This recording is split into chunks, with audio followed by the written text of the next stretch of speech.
All right. So welcome everybody. This is David Johnson. He lives in Memphis. He lived various times in Mississippi, and we are so glad to have him as part of the gallery. And I'm trying to think how long you've been with us, but it's not been. It's been about a year. About a year. Okay. Okay. So we're so glad to have David a part of our team here, and he's added a different element of ceramics that we didn't have before. So we're excited. And so let me go ahead and just start off with my first question that I usually been asking everyone is, how did you become an artist, and tell us about your personal journey getting there? Well, I went to art school for college, Memphis College of Art. Started in 1999, graduated in 2003. You know, I started college with maybe the intention of maybe being a graphic designer, and I hated it. I didn't like it at all. I took my first pottery class freshman year, second semester, and I fell in love with it. And I just couldn't leave the studio. I just didn't want to leave the studio. I was making a lot of work, and it was easy to make work. Every other class I took, it was kind of a labor. I didn't really know what to make. You know, but as soon as I was in the ceramic studio, I was just freely creating, and I had an endless stream of ideas and possibilities and things to learn. So I started there, but my first exposure to it was as a child with my mom, going to like a community studio and painting, you know, precast little figurines and things like that, Right. and like paint your own pottery shop. Yeah. Well, that's cool. You know, it's funny. It seems like every time I've talked to someone, as we've done these interviews, they've mentioned some family member that had influenced them in their art. So I think that's pretty neat. It's pretty neat. All right. I definitely got the influence from my mother. She was very supportive, but she also was always decorating cakes and, you know, making T-shirts for us and just doing all kinds of crazy crafty stuff with us. There was a family of 4 boys, so you know she had to come up with a way to keep us occupied so we weren't killing each other. Yeah. And making things was easy to keep us busy. But it was one thing that I just really liked. She said from the age of 5 on, I would focus with her and sit down for a long time and keep my attention in one thing, which she found was kind of odd because the other boys didn't do that. You know? Yeah. Yeah. I've always been weird. No, that's not weird. It's good. It's, you know, as a mother of only 2, anything that can keep y'all occupied, that's awesome that she was able to get at least 1 out of the 4 occupied. Yeah. Well, so obviously my next question is very easy. It's going to be your primary medium, which is ceramics. Yeah. And, you know, we talked about, I remember when we were talking about how you had, it was David Johnson ceramics. Yeah. Yeah. And can I explain to people the difference? Well, you helped me that day. We were talking about, you know, why did you say ceramics instead of pottery, instead of porcelain, whatever? Kind of give us a little. Well, ceramics is kind of an all-encompassing term. And the reason I decided to choose that term instead of stoneware or pottery was because it gave me the opportunity to try different things in the medium. There's a number of different types of clays and different processes like raku, reduction firing, oxidation firing, gas firing, wood firing, salt firing. You know, there's tons and tons of opportunities to try different things. And ceramics, really, what the word really means is that, you know, it's anything that hardens when introduced to fire and flame. So glass is a ceramic. So it's a number of different materials that fall under that umbrella. But when you say ceramics in terms of pottery, it really just covers everything. So one day I could work in porcelain, and the next day I could work in stoneware or terracotta or earthenware, and it's all ceramics. You know, if I say David Johnson stoneware, then I've got to work in stoneware, and my hands are kind of tied because of my name. Right. And that was a decision that was made years and years ago when I was still in college, just because I was so excited about the potential for every different type of ceramic material. And at the time, I was a sculpture major, and throwing on the wheel was just another tool. But over the years, I've really fallen in love with making vessels and making things that interact with people's daily lives. Yeah, yeah. Well, that was, my next question I'm going to kind of adapt for you specifically, because you do just ceramics. But, Yeah. My question is typically when I'm asking a painter is, what is your favorite imagery and subject matter? But for you, you have focused on functional pieces for the most part. And so what is it that made you kind of dive on that not narrow, but I mean, you said you were a sculpting. Yeah. So why have you not gone down that path? Well, I mean, I think the question actually still does apply, but I'm not using so much of an imagery anymore, or, specific forms or, concepts. When I went to art school, it was very conceptual based teachings. And I really, to be honest with you, didn't have very smart ideas. I didn't feel like, or maybe I did, but I never felt truly connected to the conceptual idea of art. But I love making, just making things is what keeps me happy and sane. So functional pottery you don't have to have much of an idea other than, I'm going to make a cup, or I'm going to make a bowl, and then there's a world of possibilities from there, but the starting point is very easy. So that first hurdle is not very big. You can start your day off as like, I'm going to make something that holds water, or just anything, a cup, a bowl, and it can turn into a world of different things. We all see different pieces on Instagram and throughout the world that they're all mugs on Mug Shop Monday, but they're all different. They're all different. They're all unique. I started out not quite sure when I graduated in 2003. I had these grand ideas of doing installations that were mixed media, and it involved performance and clay and kind of theatrical things. But the reality was it was very difficult to do those kinds of things, and it also was very hard to sell. Having a great idea doesn't mean you're going to be able to support yourself.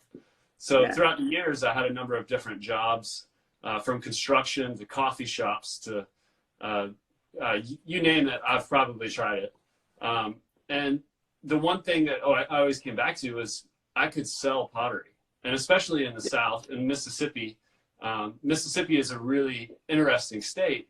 I've traveled around the South, but Mississippi really supports handmade ceramics and pottery. For some reason, there's something in the culture that really supports handmade pottery. So after years of fighting myself and not deciding what I was going to do, I always felt that making pots wasn't good enough for the BFA and maybe for the establishment, but that's truly what I wanted to do. So I finally gave in and decided, okay, this was 10 years ago.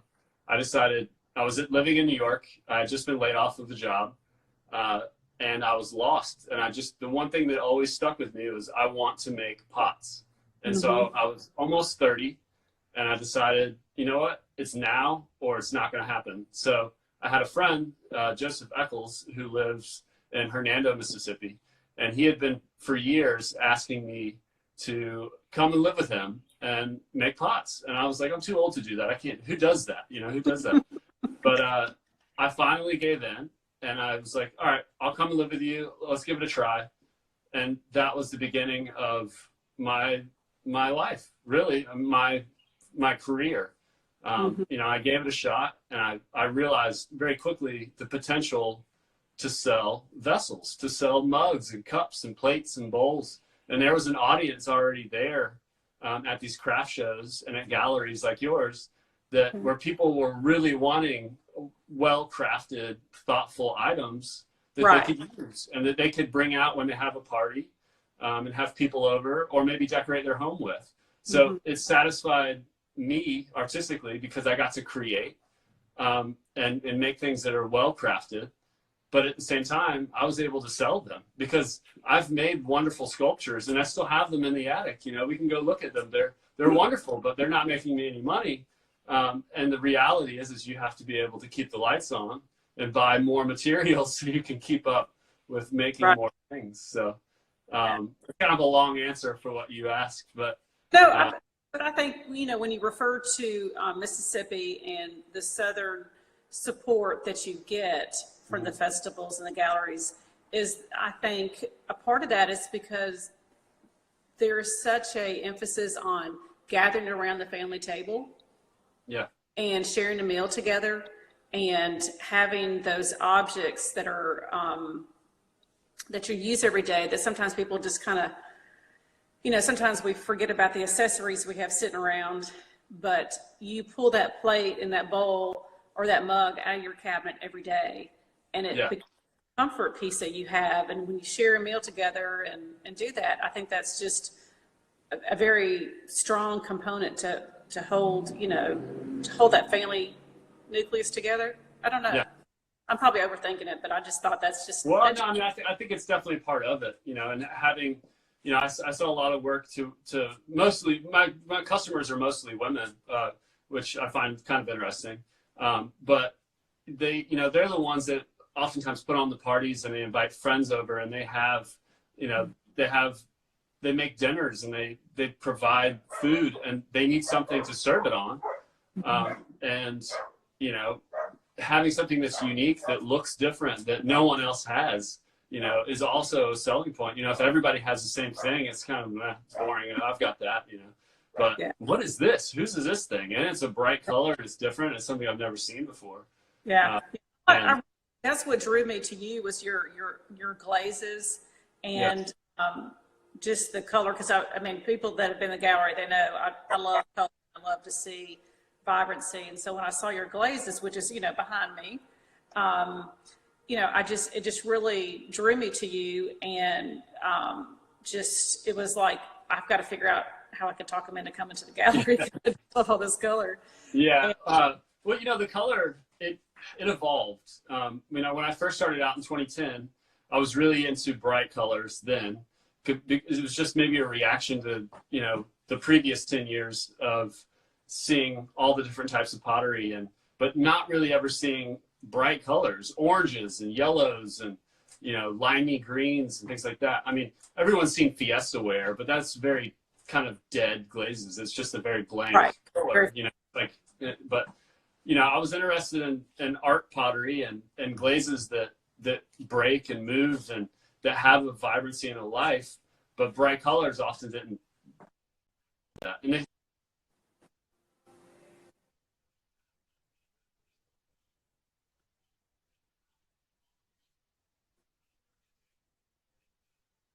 you know, I've been telling people for years, you know, I've got nothing to hide. The bright colors are a commercial color, and I use those in combination with glazes that I mix up. So it gives me a unique feature and a unique outcome. Right. You know, it's also learning over the years, you know, through the years, I've learned that glazes often look best when they're combined with other glazes because you get these really unique effects that are a natural happening. Because all I'm doing is I'm making a thing and setting it on fire, really, when it comes down to it. You know, my kilns are electric, so it's just a radiant heat. There's no flame. But it's getting so hot that it's melting everything. It's melting the clay to a certain extent, and it's melting the glaze on the surface, which is glass, which becomes glass. And the thing that I find really interesting is the way that they melt and the way they move. And so I'm trying to capture a moment in time where the glazes really have a life and move. So throughout the years, it started with color, but now it's a mix of color and movement and, you know, patterns that give me really interesting results. Right. how I got here is 20 years of making ugly stuff, or making things that were an accident. Some of my best, most exciting.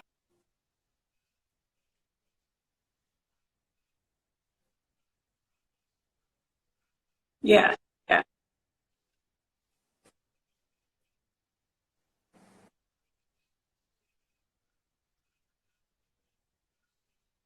Right.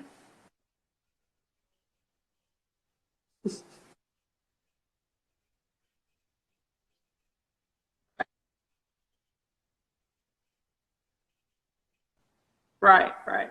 So let me ask you a couple more questions, and then there's been a couple questions on the feed, and I'll get back to that in just a minute. So I know that you're, fair, I guess pretty much a newlywed.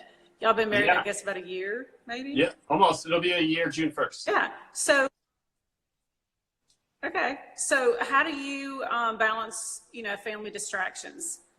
You seem, from what I can recall, you're pretty methodical, and you seem like you go in your studio every day and work. But how do you balance distractions? Well, my wife works full time. She works in public relations. She's got a very busy job, but right now it's a very crazy job. So she works more than I do, to be honest with you. I try to keep up a normal schedule. So a 9 to 5, essentially. Sometimes it's 8 to 6. Sometimes I'll work later if I have to. But I try to treat it like it's a job, because Right. there's a lot of work. And if I'm not Yeah. quite sure what I need to do or want to do, there's always something to be cleaned, and there's always something to be processed or recycled or reclaimed, or images to be shot. There's plenty of work to be done. Right. I oftentimes find new ideas in the menial tasks of mopping the floor, or going through old ideas or old sketchbooks, or cleaning. Just cleaning is a big part of what I do. I spend an insane amount of time cleaning, which is silly, but Never thought. I'm sure your mother thought she'd see that happening when yeah, you became an artist. yeah. That's But funny. there's not. I don't have a All lot right. of So let me go through these questions.